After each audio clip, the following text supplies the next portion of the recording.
Hello and welcome to Break the Silence, the podcast series where Aid to the Church in Need shines a light on the little-known reality of persecution of Christians today. And I'm delighted to be joined by a great friend of ours at Aid to the Church in Need, a personal friend of mine too, Archbishop Bashar Warda from Erbil in Northern Iraq. Very good to be with you again, Your Grace. Good morning. Good morning. Good morning. And nice to be with you. And of course, we are holding this particular interview in late October 2024. So inevitably, what we're going to be speaking about over the course of the next few minutes is time sensitive. But it may be that so many of the themes that we touch upon will still resonate to you as you're listening to this and watching this. But I'm going to start by just referencing that we at Aid to the Church in Need held a podcast interview with Sayyidina Archbishop Bashar to mark the 10th anniversary of that terrible time when Daesh, ISIS extremists came out of nowhere, as it would seem, and both seized Mosul, the second city of Iraq, and not only managed to do that, but matter of a few weeks later, really, 2 months in total, they then managed to occupy 9 of the Christian villages and towns, as well as others in the ancient and historic and biblically very rich Nineveh plains. And we spoke then, as you will recall, some of you, about the scale of the crisis that the Archbishop faced and how he was able to face it with support from organisations including Aid to the Church in Need. We're now going to, as it were, turn the spotlight away from the past to the present and the future. And we're just going to ask the Archbishop a few questions about his plans, his diocese plans, and also how we as a community here in the West can join with him, continue to join with him in bringing hope and bringing faith and enabling the birthplace of Christianity to remain a place where Christians not only have a present but have a future. And the main theme we want to touch on within that context is youth, young people. And I wanted to ask Your Grace, as my first question, what is the Church doing to help ensure that young Christians see a future for themselves in the country? Thank you, John, for this interview and for this time, and through you and through all of the people who are watching, I would like to say a big word of thanks for all your great and good work that you are doing, which definitely relate to the questions. What the Church is doing, first, we are through the catechism program, through the formation program that we have for all ages, for all the kindergarten, primary school, intermediate school, and secondary school, but also focusing on the youth in youth groups and youth activities to provide a chance for them for a personal encounter with our Lord Jesus Christ through different activities. Mm-hmm. The strength of the Christian community lies always on the awareness of the personal vocation that each of us there would have, that I am there for a mission. God have asked me to be there for a purpose. And this awareness, when it be really shared among our young people, that's the strength of our community. So what we are always having in mind is how to maintain these kind of catechism program and youth formation program in place. And we thank God through the help of ACN. Our catechism program is, I do believe, is one of very active ones. It has within that, speaking of kindergarten, primary and secondary school, some 1,000 and sometimes more. It depends on the season, because especially during the academic year, the number usually gets grow when we approach summer. It would be another campaign for that. The youth activity in every parish. There is youth meetings, which has different activities with the choirs, with all others. But also every year we have this blessed days of Ankawa Youth Day, where young people from 66 parishes gathers for 4 days of like prayers, catechism, social activities, sport activities, and what we call the moment of an hour of adoration, with the chance to approach the sacrament of reconciliation through personal, encounter with that. So this is really one of the big events that every young people, Christian young people, would wait there. Last year, the Ankawa Youth Day 2014, for the first time, we invited also the Syria Catholic young people to join us. Of course, we cannot because of course you're from the Chaldean Catholic community. Mainly Chaldean Catholic, but the problem is about housing. That's the main issue that sometimes prevent us from really expanding. But last year we decided to start with like 50, and I'm sure next year 2025, they will start and get involved more heavily, because it's about the vocation to the priesthood and religious life, and also your vocation in the church as a catechist. So every priest, every sister would start from January to really ask or call 7 to 8 to 12 young people for a close circle that he or she will meet on monthly basis. We will be sending them the program to prepare them for Ankawa Youth Day 2025. It would be really, really very special, and we are hoping that God will touch us the heart of young people for priesthood, religious life, or to be more committed inside the church. And this is a big project for Aid to the Church in Need. And I remember when I visited you in 2022, we spoke a lot about the forthcoming Ankawa Youth Meeting or Youth Day, and we spoke to the leaders of the community, and it's grown, hasn't it, over the years? So next year, 2025, how many would you hope or expect to have? You're right. It grows like from 800 to 1,000, to 1,200, 1,400. Last year we've registered up to 1,500. Wow. Next year it would be special, because it would start, the preparation for Ankawa Youth Day would be really special. It would start in the parishes with the priests and the sisters.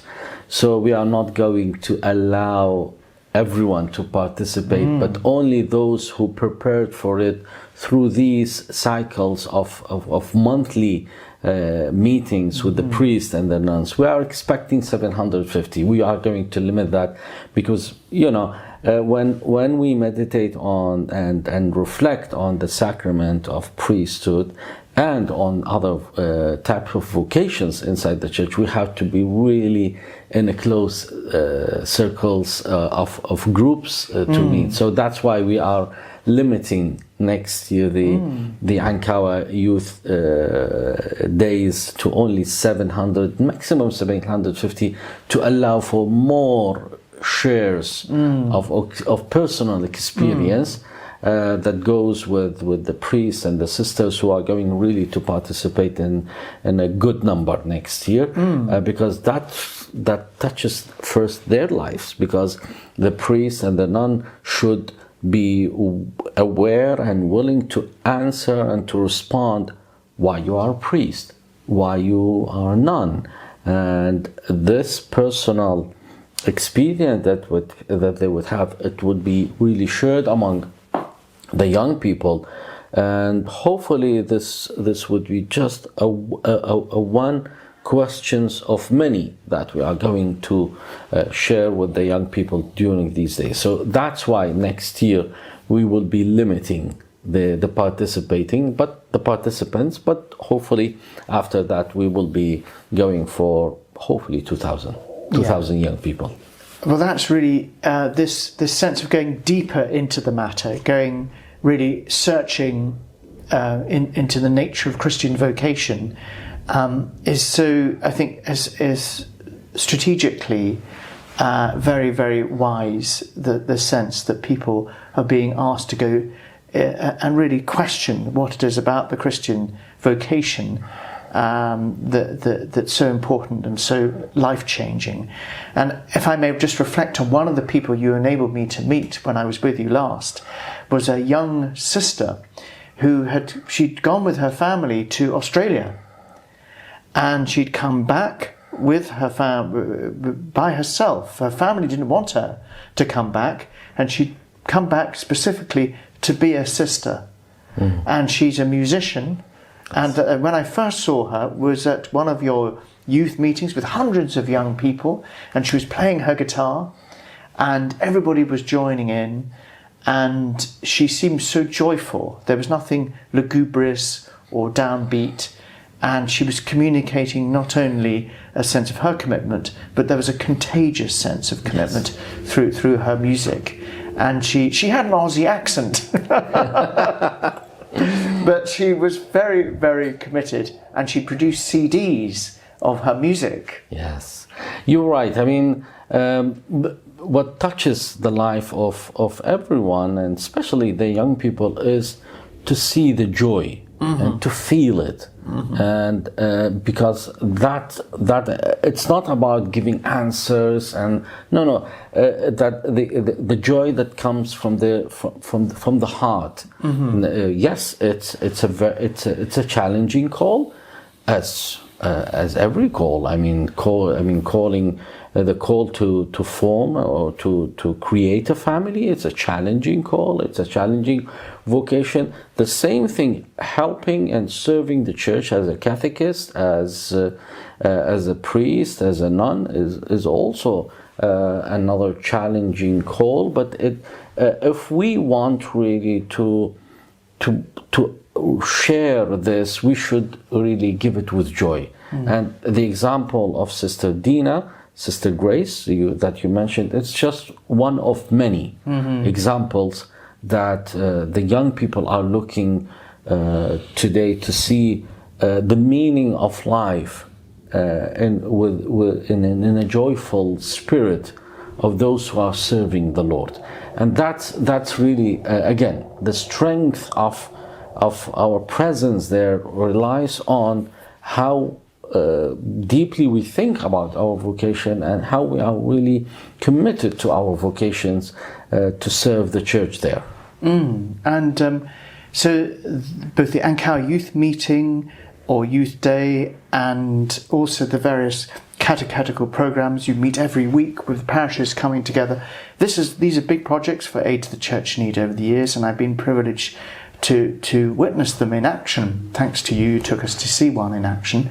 The other side is you've got catechesis. You've also got a focus on education in all its forms. So the first thing to say is that you introduced the IB, the International Baccalaureate System, in one of the schools that you've set up since you've been bishop. You've set up a primary school, and there's a third school I think you've set up. But the most important project, which Aid to the Church Need, thanks be to God, has been really supportive of, is the Catholic University of Erbil.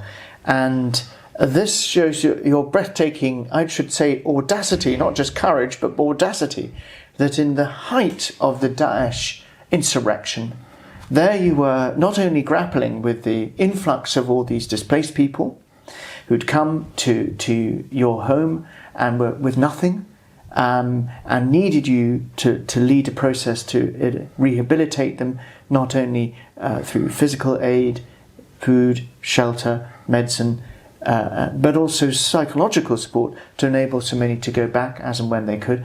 But at that very point, you had a focus on education, and you dreamt up this idea of a Catholic University of Erbil. And it's next year, 2025, it will mark its 10th anniversary. And Aid to the Church Need is supporting the Pope Francis scholarship program, with many, many students benefiting from that. Perhaps you'd like to share your vision for the CUE and what you hope will be and what you plan for it in terms of its future.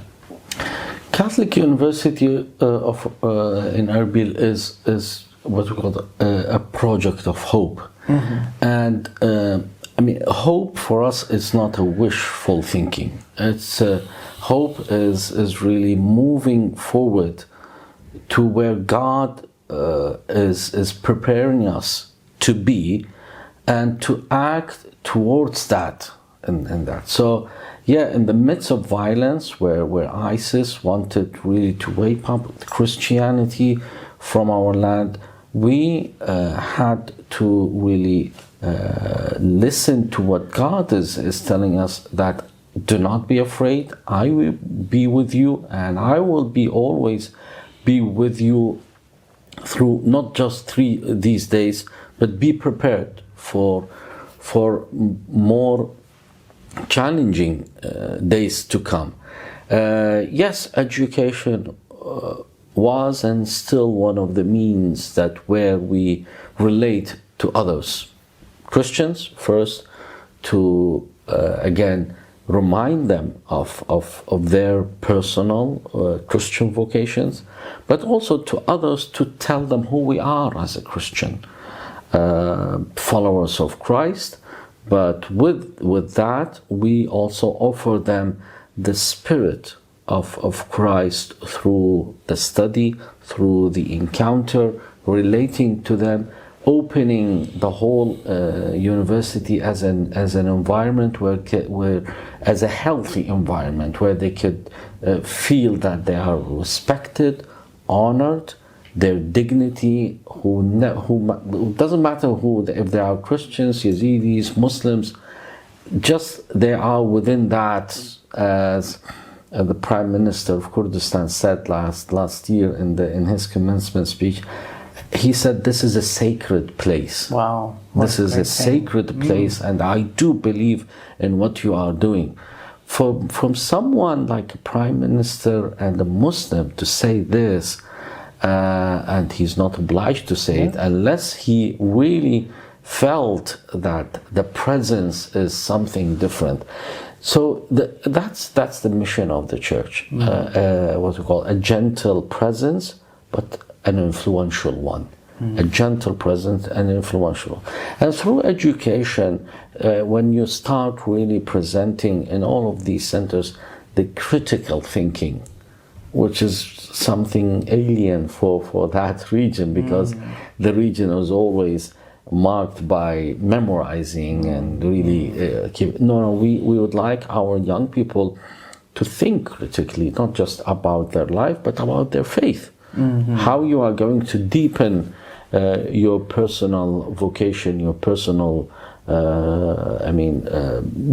searching for meaning of life, if you don't have this critical thinking ability to ask why and how and where, and to trust that God will take you and He will be with you through these.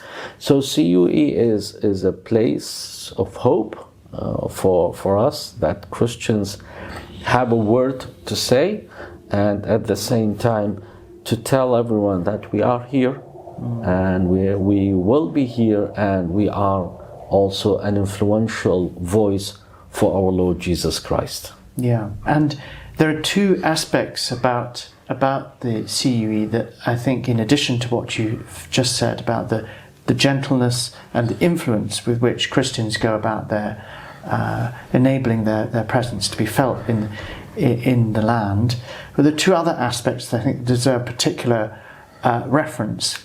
The first point is how the university is what has been described as a laboratory for religious freedom and engagement, whereby you've got a majority Christian student population, but there's a strong contingent of both Muslims and Yazidis. So when I went to visit the university, I was struck by the way the students who I spoke to said, it's not that our religious differences just don't matter anymore, but they're there, but we are able to see so much that we can do together, whilst retaining our separate identities. That's not lost in the process of engagement. And this was expressed in different ways by both Muslims, students I spoke to, Yazidi ones and Christian ones. It's something whereby being part of a family that's of different traditions it is made possible through the CUE. And that's the first thing. And the second thing is how the university is a very serious academic project. So perhaps you could just share a little bit about the seriousness of the intellectual reach that you have in the university, the different types of courses you have, and the accreditation you have with different universities around the world that have helped to enable the standard of the university to already, in the 10 years since you started it, to reach such a high level. Thank you for these really two remarks. Also, on the first one, John, we live in a region that the whole world see and said, well, the problem of this region is religions. Right. And all of this caused by religion and religious, and so enough of this. No, we would like to say, and we would say it strongly, religion is not a problem. Religions are not a problem. In fact, they are part of the solution. Right. They are the solutions.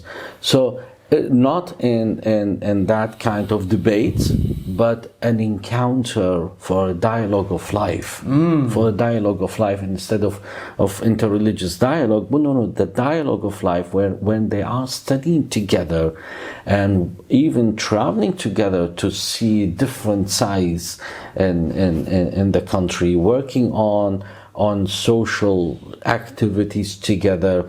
Even we ask them to participate in going, for example, to cancer centers, to go to orphanages, to go, these kind of activities when they do it together. So to tell people that no, as a Christian, Muslim, Yazidis, we could be in solidarity together with others in that. So that's the dialogue of life that I would like to share there, and it's happening.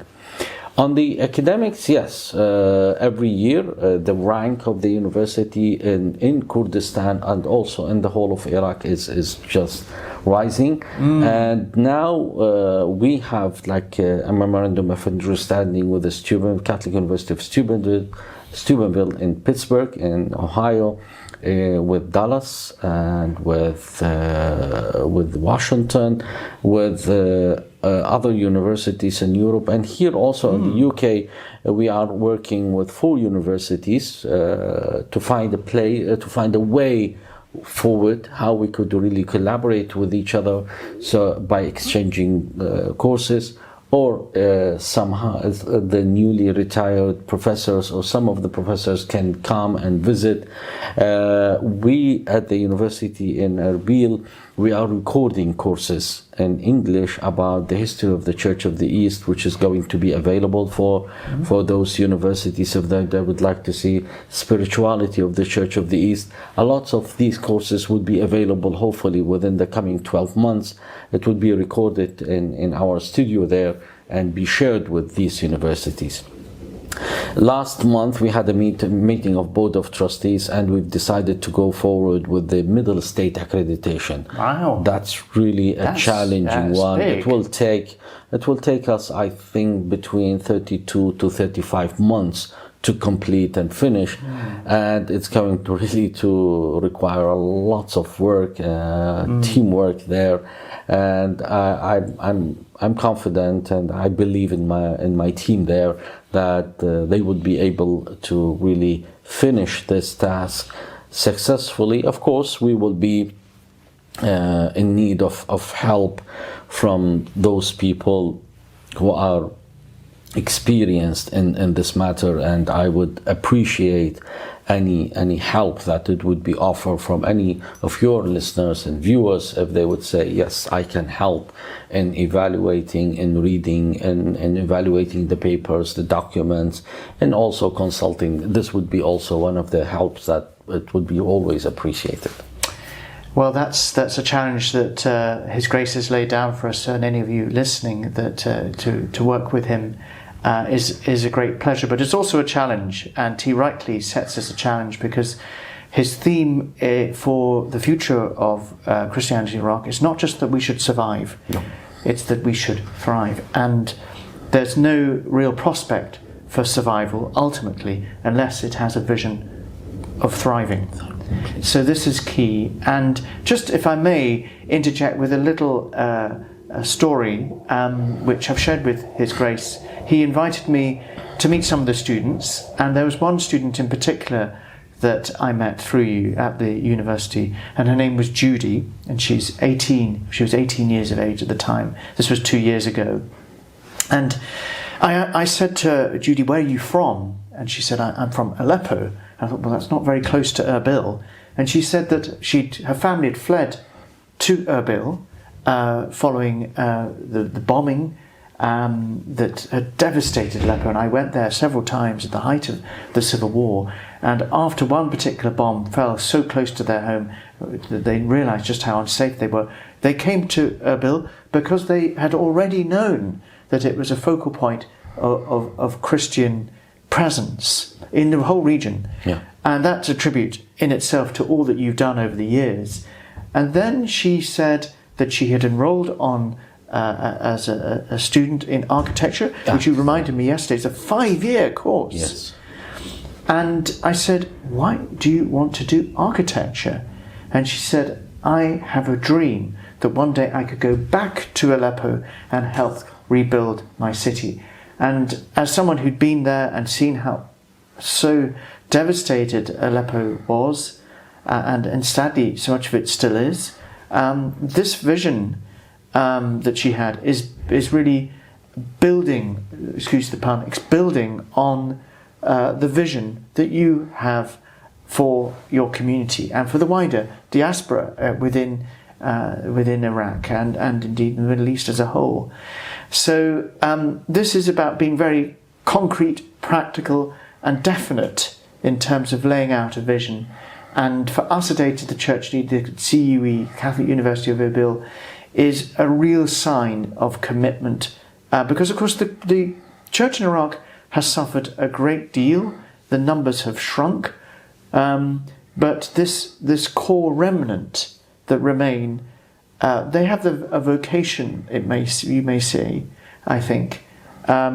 So we're just wondering if as we finish, what would you say in 10 years' time? What would you like the church in Iraq to look like?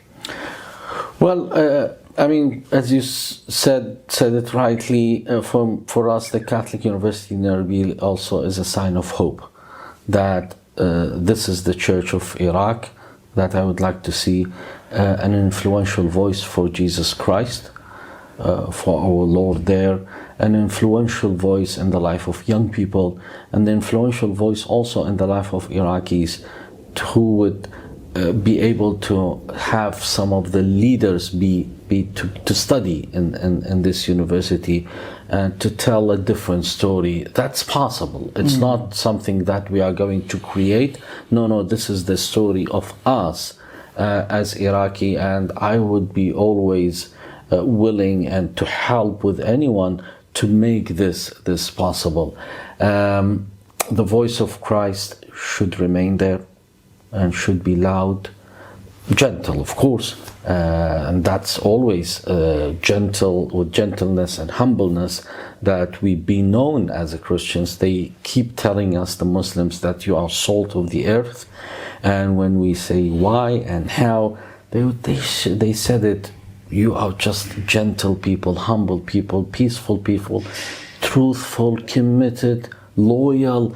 These values build any society, and when they are telling us this loudly, it means that they are in hunger, in thirst of these values, and they look to us and they want us to stay in that. So yes, Catholic University in Erbil, but other schools, yes, today the Christians have 18 schools around the country, 18 schools around the country, 3 hospitals, 2 in Baghdad and 1 in Erbil, and only Catholic University, because somehow, you know very well, it's an expensive project. It needs a lot of help, but still, everyone, also I could share this with you, every bishop, every church leaders, Catholic, Orthodox, they see Catholic University of Erbil as their university. So they will take a phone and call and ask and send their children. And I have so many of the young people that their bishops told them, why you go to this university? Go to Catholic University in Erbil. Go to the Catholic University. It's our university. So when it comes to even to ecumenical, presence, it's also important. So my hope that this is the church that we would see in 10 years, 15 years, God willing, is always there. A voice, a gentle, humble, truthful voice for Christ. Well, thank you for those inspiring words. And we know that the blood of the martyrs is the seed of Christianity. And this is very much spelt out in our Persecuted and Forgotten report, which we launched in October. In fact, we're speaking just the day after the launch of the report. So this sense of the church rebuilding from a time of great suffering is very much the theme of Persecuted and Forgotten. So if you haven't already, do go on to the Aid to the Church in Need website to find out more about Persecuted and Forgotten, which, of course, features Archbishop Bashar Warda. He's written forward for it. And of course, there's a focus on Iraq as one of the 18 countries covered in it. So find out more by looking at that and ordering your copy of Persecuted and Forgotten. It remains for me to thank His Grace for giving up his time. He's got an incredibly busy schedule while he's here in London visiting so many friends and supporters. So thank you for your kindness and for sharing so much.